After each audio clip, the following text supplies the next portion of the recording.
Friends, हमारे YouTube channel में आप लोग का स्वागत है। दोस्तों, मैं हूँ प्रियंका गुप्ता और हम लोग पढ़े सीटेट एग्ज़ाम 2020 के लिए शिक्षा शास्त्र से आज की हमारी लास्ट टॉपिक है और लास्ट वीडियो है मूल्यांकन।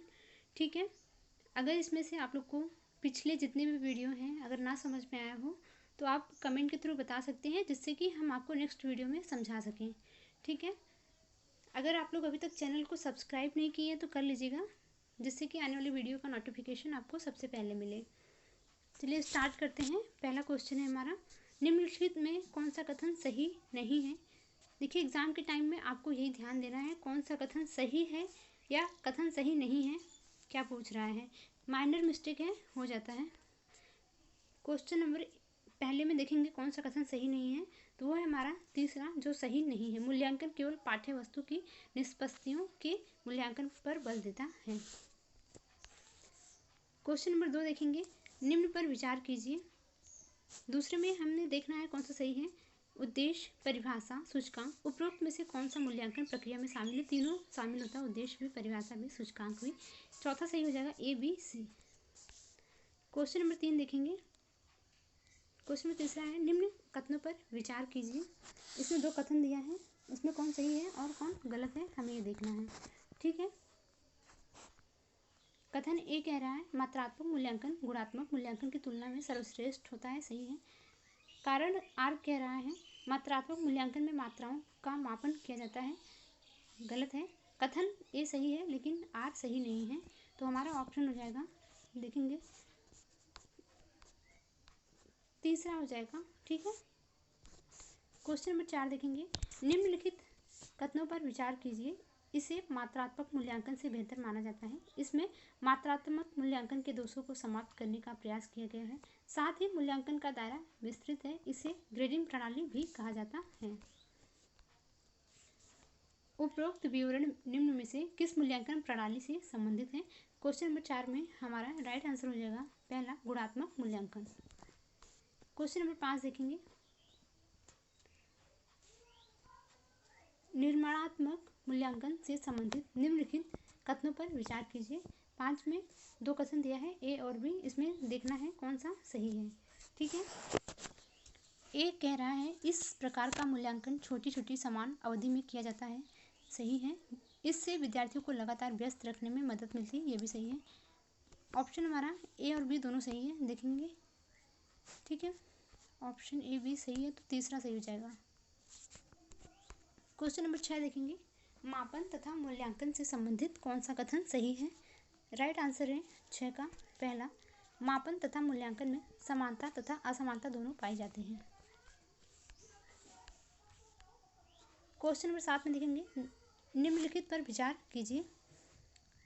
इसमें शिक्षण में पाठ्य चर्चा में तुलना में उपरोक्त में से किसका मूल्यांकन का महत्वपूर्ण स्थान है। देखिए कौन सा इसमें महत्वपूर्ण स्थान है। क्वेश्चन नंबर 7 में तीनों का महत्वपूर्ण स्थान है शिक्षण में पाठ्य चर्चा में तुलना में। हमारा सही आंसर हो जाएगा चौथा, पहला, दूसरा और तीसरा। क्वेश्चन नंबर 8 देखेंगे, निम्न पर विचार कीजिए। 8वें में हमारा कौन सा सही आंसर होगा। इसमें 4 ऑप्शन दिया है, वैधता, विश्वसनीयता, व्यवहार्यता, निष्पक्षता। देखें इसमें क्वेश्चन क्या पूछ रहा है। क्वेश्चन है, उपरोक्त में से कौन सी अच्छे मूल्यांकन की विशेषताएं हैं, तो चारों सही है, ए बी सी डी। ठीक है, चौथा ऑप्शन है। क्वेश्चन नंबर 9 देखेंगे, निम्न में से कौन सा कथन सतत और व्यापक मूल्यांकन के लिए संबंध में सही है। तो क्वेश्चन नंबर 9 में जो सही है उसको देखेंगे। पहला दिया है, सीसीई में लगातार मूल्यांकन पर बल दिया जाता है, राइट आंसर है। सीसीई विद्यार्थियों तथा शिक्षकों दोनों के लिए उपयोगी है। सतत तथा व्यापक मूल्यांकन में विद्यालय तथा बाहरी कार्यक्रमों को शामिल किया जाता है, ये भी सही है। चौथा हमारा सही हो जाएगा उपरोक्त सभी। ठीक है, क्वेश्चन नंबर 10 देखेंगे। जो लास्ट ईयर के पेपर में पूछे गए प्रश्न हैं वो स्टार्ट हो चुके हैं, तो आप लोग अच्छे से करिएगा। क्वेश्चन नंबर 10 है हमारा, सामाजिक विज्ञान में निदानात्मक परीक्षण शिक्षक को क्या समझने में सहायता करेगा।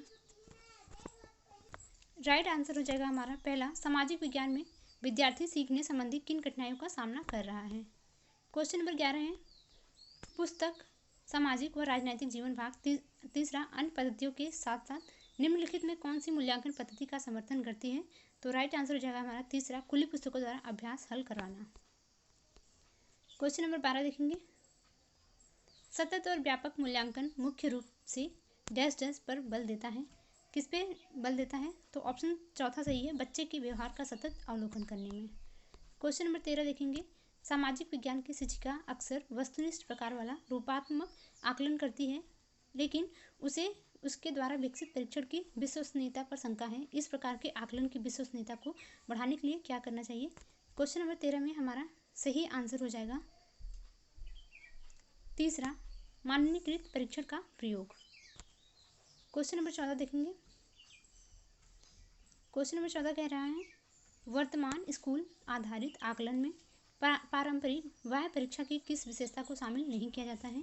तो 14 में हमारा सही ऑप्शन जो है वो हो जाएगा चौथा, अधिगम के केवल शैक्षिक बल पर। क्वेश्चन नंबर 15 देखेंगे, निम्न में से किसकी सीबीएसई द्वारा निर्माणात्मक मूल्यांकन के लिए अनुशंसा नहीं की गई है? तो 15 का सही ऑप्शन हो जाएगा हमारा दूसरा, प्रमाणिक पाठ्य पुस्तकों का उपयोग।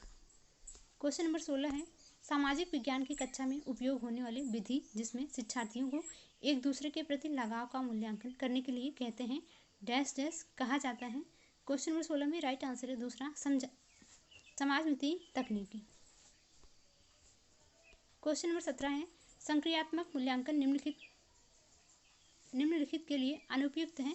तो 17 का सही ऑप्शन हो जाएगा चौथा, शिक्षण अधिगम प्रक्रिया के दौरान प्रगति का आकलन। क्वेश्चन नंबर 18 हो जाएगा, रचनात्मक मूल्यांकन को कब किया जाता है? 18 का सही ऑप्शन हो जाएगा हमारा चौथा, शिक्षण अधिगम प्रक्रिया के दौरान। क्वेश्चन नंबर 19 देखेंगे, मूल्यांकन का उद्देश्य क्या है? सही ऑप्शन हो जाएगा दूसरा, शिक्षण अधिगम प्रक्रियाओं में सुधार लाना। क्वेश्चन नंबर 20 है, पोर्टफोलियो सतत एवं व्यापक मूल्यांकन का एक महत्वपूर्ण माध्यम है क्योंकि यह 20 का सही ऑप्शन है पहला, विद्यार्थियों में कौशल के विकास को इंगित करता है।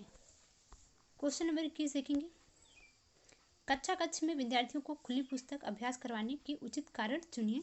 तो 21 में सही ऑप्शन हो जाएगा चौथा, पाठ को किसी विशिष्ट प्रश्नों के संदर्भ में पढ़ना। क्वेश्चन नंबर 22 है, शिक्षार्थियों के संकल्पात्मक आकलन का उद्देश्य क्या है?